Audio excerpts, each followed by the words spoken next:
Olá, estudantes dos sextos anos. Eu sou a professora Severina Nascimento, leciono na Escola Municipal José Inácio Cavalcante da Silva. A aula desta semana será sobre gêneros textuais, especificamente texto narrativo e sua estrutura, no qual o gênero abordado são lendas. Acredito que alguns já conheçam algum tipo de lendas. Observem aqui essa primeira imagem, é Iara. É uma linda sereia de pele morena, cabelos negros, que cantava uma linda melodia irresistível, a fim de atrair os homens para o fundo do rio Amazonas. Temos aqui a segunda imagem, que é a mula sem cabeça.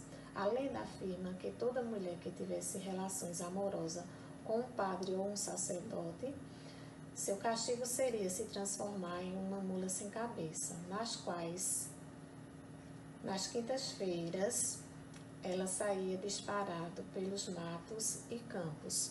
Temos aqui a terceira imagem, que é o Curupira, que ele também é conhecido como demônio da floresta. O que são gêneros textuais?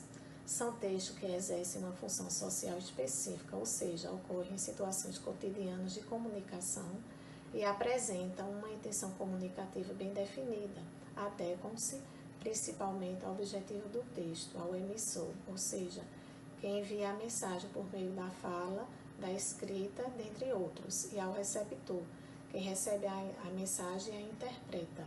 Os gêneros textuais, ele faz parte do nosso dia a dia, por meio da receita da mamãe, manual de instrução de um celular, de uma TV, historinha em quadrinhos, carta pessoal, enfim, ele faz parte do nosso dia a dia. Existem 5 tipos de gêneros textuais: o narrativo, descritivo, expositivo, dissertativo e injuntivo. Porém, nesta aula, nós vamos enfatizar o texto narrativo. Os textos narrativos são criados a partir de um espaço e tempo. Os personagens exercem ações dentro da narrativa, que é dividida em apresentação, desenvolvimento, clímax e desfecho. O texto narrativo, existem vários, como romances, biografias, diários, resumos, lendas. Vamos para a definição de lendas. São histórias contadas pelo povo e transmitidas oralmente, ou seja, por meio da fala, através dos tempos. Misturam fatos reais e históricos com acontecimentos que são frutos da fantasia, ou seja, não condiz com a realidade. As lendas procuraram dar explicação a acontecimentos misteriosos ou sobrenaturais. Ele vem do tupi-guarani, que significa cobra de fogo. Sua finalidade é proteger os animais e as matas. O curupira, ele tem os pés voltados para trás, justamente para enganar os exploradores e destruidores da natureza.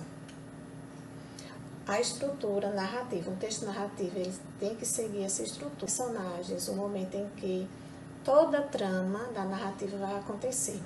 Temos aqui também o desenvolvimento, que é a parte maior, o clima, o momento mais emocionante da narrativa. Ele desperta no receptor um momento de suspense, o desfecho, a parte final da narrativa. Temos aqui uma lenda muito conhecida na região Nordeste, aqui também no nosso estado de Pernambuco e da Paraíba. O Mar de Florzinha é o espírito de uma cabocla de longos cabelos negros que lhe cobrem todo o corpo. Ágil, vive na mata defendendo animais e plantas contra as investidas dos destruidores da natureza. Gosta de receber presentes, principalmente papa de aveia, confeitos, fumo e mel.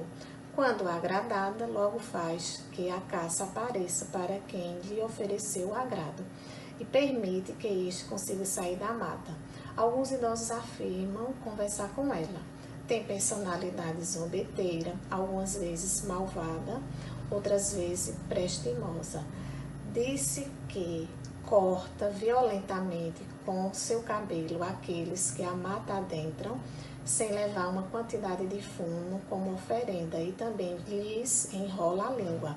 Furtiva, seu assobio se torna mais baixo quanto mais próxima ela estiver, parecendo estar distante. Ela também gosta de fazer tranças e nós na crina e no rabo dos cavalos. Somente ela os consegue desfazer se for agradada com fumo e mel. Outros contam que a comadre Florzinha era uma criança que se perdeu na mata, quando ainda era pequena e morreu procurando o caminho de volta para casa.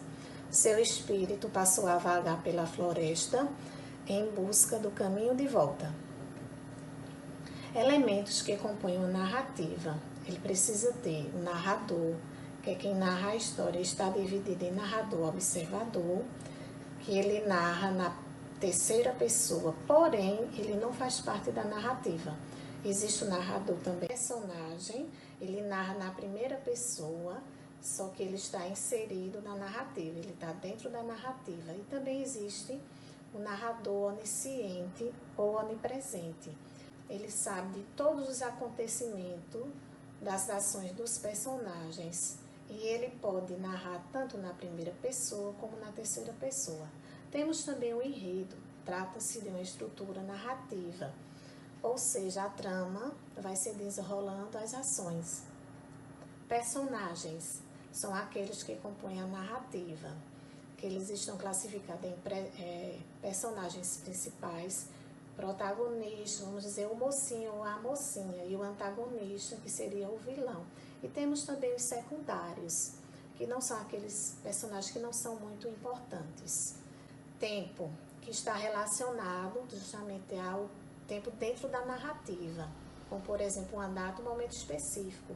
Tem o tempo cronológico, que ele está se referindo ao tempo histórico. E temos também o tempo psicológico, que é o tempo subjetivo, é o espaço da narrativa em que ela se desenvolve, que pode ela ser um ambiente físico ou pode ser no ambiente psicológico ou social. Onde acontece toda a narrativa da lenda, ela acontece justamente na mata.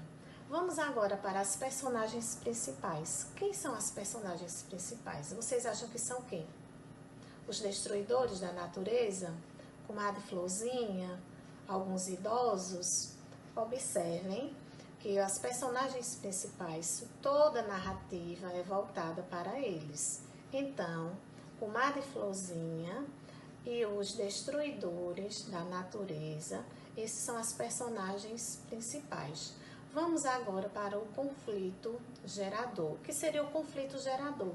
É justamente o momento em que acontecem as brigas geradas entre as personagens. É a partir daqui que começa justamente essa briga, esse atrito.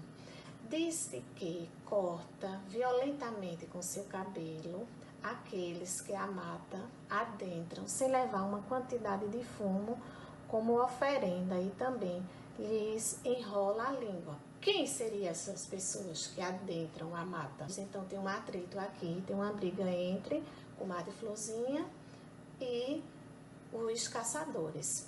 Vamos agora para o desfecho. O desfecho é justamente o momento final que acontece, que desenrola as ações das personagens. Observe que a partir daqui, ó, furtiva, que significa dissimulada. Seu assovio se torna mais baixo quanto mais próxima ela estiver, parecendo estar distante.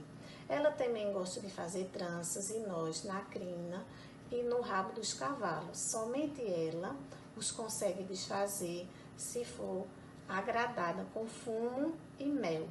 Vamos agora para quem conta a história. Vocês acham que quem é? Se é o narrador observador, se é o narrador personagem, se é o narrador onisciente? Observem aqui que quem conta a história é o narrador observador. Ele usa a terceira pessoa. Cuidem-se, bons estudos.